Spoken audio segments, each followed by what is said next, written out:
Welcome back. Once again, now we're going to complete our discussion on colon cancer. And joining me again is Dr. Dwight Hardy. You're with the Mingo Valley Medical Group, affiliated with Southcrest Hospital. Thank you. Let's jump right in here now.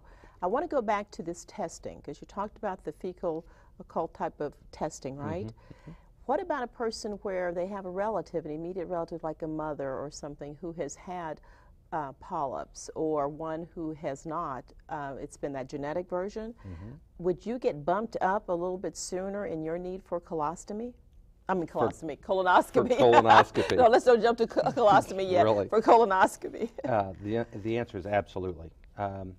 As we were kind of mentioning during the break, one of our greatest opportunities is the appropriate surveillance of our American population. Colon cancer, if we can catch these polyps, catch these pre-cancerous tumors early, we've saved that person's life. And it's a very doable thing. People don't need to die. It doesn't need to be the second most common cause of death from cancer. We can prevent it if people would just do appropriate screening.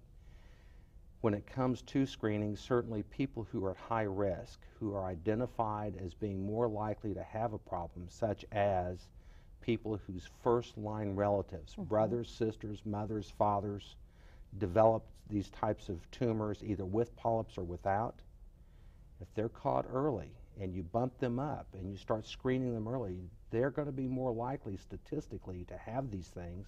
You're going to find them, take care of them, and as a result of that, that person lives to be a good, long, healthy life, as opposed to having to suffer and deal with a potentially life-threatening issue. Now with this too, if you find these and you take care of them, is that going to increase your screening time frame in that maybe you need to come every 5 years versus, what, every 10? I mean, is that going to bump you up? You've done your homework, haven't you? Well, I'll have to admit honestly, and to my guest as well, my mother had the polyps, and as a result, they said, you need to go get your colonoscopy done, of which I did. And I used the products, doctor, that they said to use that help clean you out, but I must not have used them well enough. There you go. So they were not able to see as clearly, and as a result, I needed to come back in 3 years so that they could get a better view. And the second time around was a charm. No, you're absolutely right from the standpoint that once you've been identified, once you are somebody who's had polyps, particularly if you've had significant numbers of polyps. If they just find 1 or 2 on a screening exam, that doesn't necessarily bump you up into a higher risk category. Once you start having 3, 4, 5 polyps, that starts raising an eyebrow. And instead of doing the every 10-year screening test, it may bump you up into the 5-year category.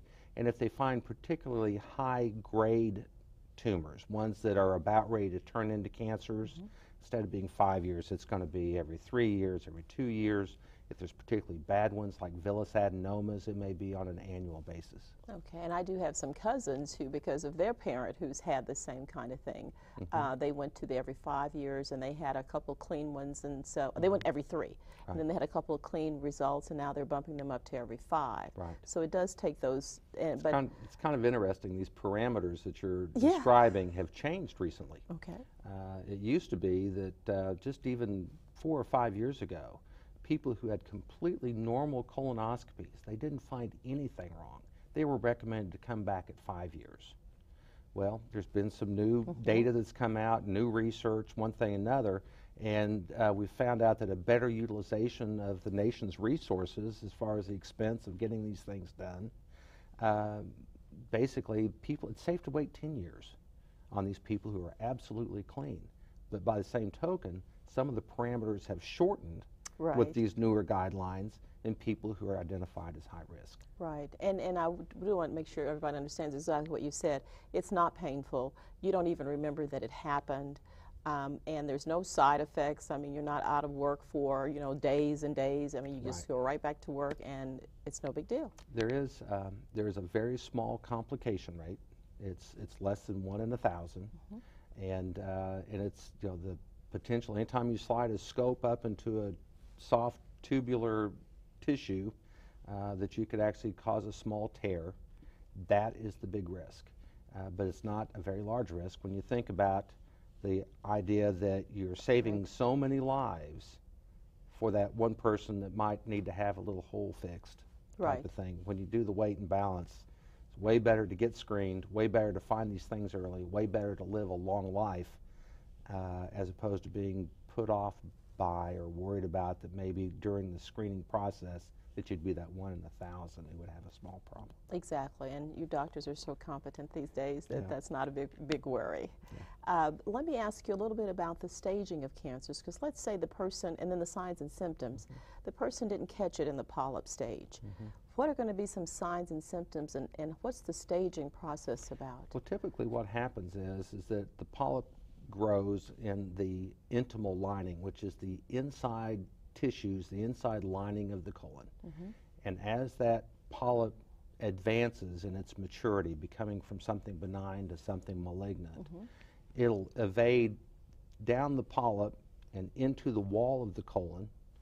And as it evolves into the colon, it's just local invasion. It's this thing kind of growing into the colon, into the muscle of the colon, and then spreading into the tissues immediately next door to the colon, including lymph nodes. And once lymph nodes get involved, the cancer can be carried via the lymph nodes to other areas of the body that's at a distant site from where this thing originally grew. Depending on where in that whole process you catch this tumor, catch this cancer, makes a huge difference as to whether or not you need chemotherapy, whether or not you need surgery, whether or not something can just be resected or removed through the scope itself and you wouldn't even know that they did anything. Okay. Well, would you experience like weight loss? I mean, and is this a slow-growing cancer? Some cancers grow very fast and some are very slow. Is this a slow-growing cancer? It varies.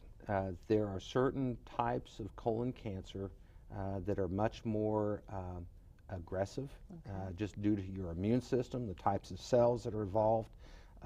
It's whether or not it's really a well-differentiated type of tumor or not. As these things grow, you've asked how would you know that this was happening? Right. Unfortunately, colon cancer is a very silent kind of cancer in most people until it's really on its way. Okay. And that's why surveillance, that's why being proactive is so important. Because by the time you start having blood in the stool, weight loss, change of appetite, develop anemia that is unexplained, besides just loss of appetite, change in appetite oftentimes happens with this. Okay. By the time you start developing those symptoms and the weight loss that comes along with a lot of this, by the time you get those, this thing's already pretty well on its way, and the prognosis is not nearly as good. Okay. In our last couple of seconds here, you mentioned that you could resect it potentially depending on the extent and that. Briefly, what would that entail? Basically, a surgeon going in into the abdomen, finding the part of the colon that's involved, removing that segment of the colon, having good colon above and good colon below with the bad stuff in the middle. You take that out, you take the two ends of the colon, hook it all back up together and recover from that and go home. Okay, thank you so much, Doctor. I know there's much more to say, but I'm out of time. I certainly thank you because you've given us a well and a good understanding of what it's all about and prevention. Thank you. Well, that's our show. For Health Alert, I'm Pam Butler. I'd love to hear your comments or suggestions for future shows. Please write me at Health Alert Education Service Center, 3027 South New Haven, Tulsa 74114, or if you're on the email trail, please email me at healthalert@tulsaschools.org. Thanks so much for watching, and I'll see you next time. And remember, get screened, get your yearly checkups because you deserve to have a healthy, happy life, and it doesn't hurt. Take care.